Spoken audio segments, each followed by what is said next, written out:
Thank you for staying with us on Joy News Prime Time. Now for the sport, I'm Gary Al Smith. Today, a president met a president. The president of the Ghana Football Association went to see the president of Ghana at the seat of government, and it was pretty interesting as Nana Akufo-Addo pledged his government's full support to football as it makes a turnaround. I was out of the country at the time when I heard that the elections had been completed, and we had a new, young, vibrant boss of the GFA. I was very, very happy about it. Everything that I've heard about you confirms that for me. So you're welcome. Thank you. And you have to know that so long as I'm in this seat, you'll have unalloyed support by the way you want to take Ghana football. But hopefully, it is the same place as I want. It's not right that so many years have passed before we won the big cups again. We've got to go back to the winning ways which used to characterize our football. You have a very big task. Everybody in Ghana is an expert on football. They will sit in their homes and dictate how the match should be played, who should have been selected and who should not have been selected. So you have a big task on your hands. But I think you have a lot of goodwill. You have to build on it.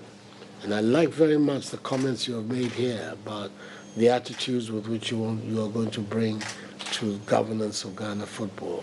Issues of accountability and transparency and decentness and openness. These are all very, very important concepts. We wish you luck. It's not going to be easy.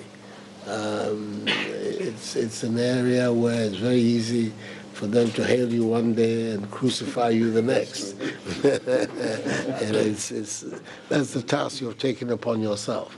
But I know you're already a football person. You're in it already. You know about that. But what you need to do is to stay true to your own principles. They say there are two types of people in the world. There are those who walk to the sound of other people's drums and those who walk to the sound of their own drum. I much prefer those who walk to the sound of their own drum. So listen to yourself and make sure that the decisions that you're going to make are decisions that are in consonance with your understanding of what is best. Football Association and government needs to have what I call executive relationship. We need government to be able to navigate our industry to the promised land. It is very clear that big lessons have been learned since the June 12th last year. And it's my commitment to ensure that we build an association that embraces all the good principles of good governance. We are talking about transparency, accountability, good internal audit system. And one of the big promises that I've made is to establish a full-time compliance department to ensure that we reposition the product offering so that corporate Ghana and the direct consumers of our sport, which is Ghanaians, football people, will love our sport again. It is our hope that the government, led by your good self, would continue to be with us, just like you have been for football for many, many years. It is also our commitment to support the government to achieve your goal of ensuring that the sport becomes the envy of many. You saw the lady in yellow there who was greeting the president, and we are told we couldn't get that on camera. However, our presidential correspondent Elton John Brobe tells us that when they went inside, Kedokreku introduced the lady and he said, "Mr. President, that's my wife, Rebecca." And the president raised his head and said, "Your wife is Rebecca? My wife is Rebecca as well." That's why you're the president. So unfortunately, we couldn't get that on tape. We'll try and get that tape later. But speaking of the GFA, after the presidency is done, there's the small matter of finding who the vice president will be. It will be an election also, and it will be done at the first meeting of the Executive Council. Frank Nelson of Hearts of Oak fame is backing one candidate to get the position. Yeah. Randy is not the person you can just say he cannot do. Randy can be able to help Kurt if you are looking for somebody. And I don't want to choose for them, but that's my opinion. That's why I mentioned George. I mentioned Randy. But you give me Randy is on top in terms of playing the key role because Randy can stand in for Kurt at any time in terms of when it comes to management, understanding the football fraternity, understanding. Look at the normalization committee, the role he played. He played a lot of role, getting Galka and every other thing. He was influential. In as much as there are other issues people talk about, now we are being realistic. The dice is cast. He need to pick.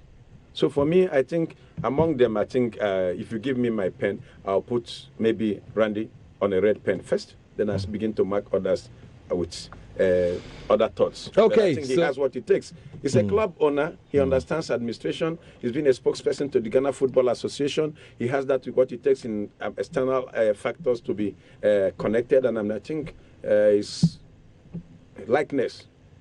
Likability. Yes. And among the staffs. We find the vice president will be on the 7th of November. Moving on, and after the 7th of November, a couple of days later, in fact, a week later, the Black Stars will be in action. This is your squad named by Kwesi Appiah today. Richard Ofori, Felix Annan, Razak Abalora. He's one of the new names who is in there. There are 7 debutants.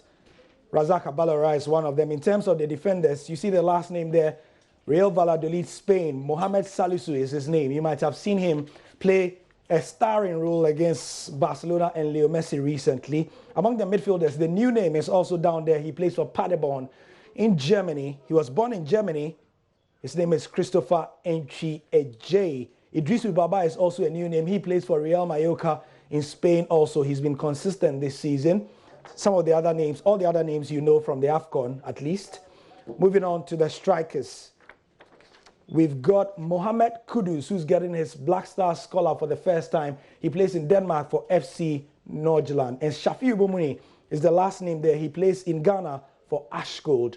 And he's also the captain of the local Black Stars team. In the Carabao Cup, Arsenal and Liverpool are slugging it out and ready to kill each other. Just before I came into the studio, it was 4-2, it's 4-4. Arsenal had taken a 3-1 lead, and Arsenal are just being Arsenal. Lucas Torreira started it. Gabriel Martinelli got a brace. And then Liverpool started their comeback. James Milner scored 1.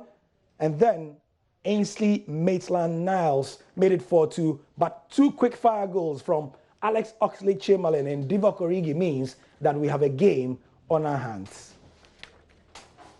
Aston Villa also playing Wolves 1-0. And Chelsea leading losing against Man United by a 0-0 goal courtesy of Marcus Rashford.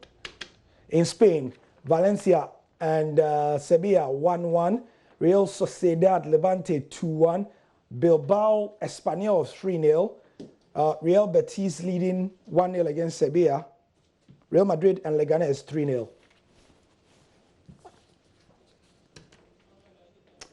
In Serie A, Napoli and Atalanta 2-2. Cagliari, Bologna winning by a 0-0. Juve 1-1 with Genoa. And of course, Genoa being coached by Thiago Motta doing great things there. Lazio, Torino 2-0. Sampdoria, Lecce leading by a 0-0. Sassuolo, Fiorentina, Sassuolo leading by a 0-0. And Udinese, Roma lead by a 0-0. In boxing, the WBO light heavyweight bout is coming up. That is Canelo and Kovalev. They've arrived in Las Vegas. We've been treating it throughout the day. We'll bring it to you again on Fan Zone with Hans Mensah. And on that show, we'll bring you a big analysis of all the 7 players that have been called by Kwesi Appiah. Who are they, where are they from, and how do they improve the Black Stars? Stay with us, 10:30. For now, though, I'm Gary Al Smith, and that's the sport for now.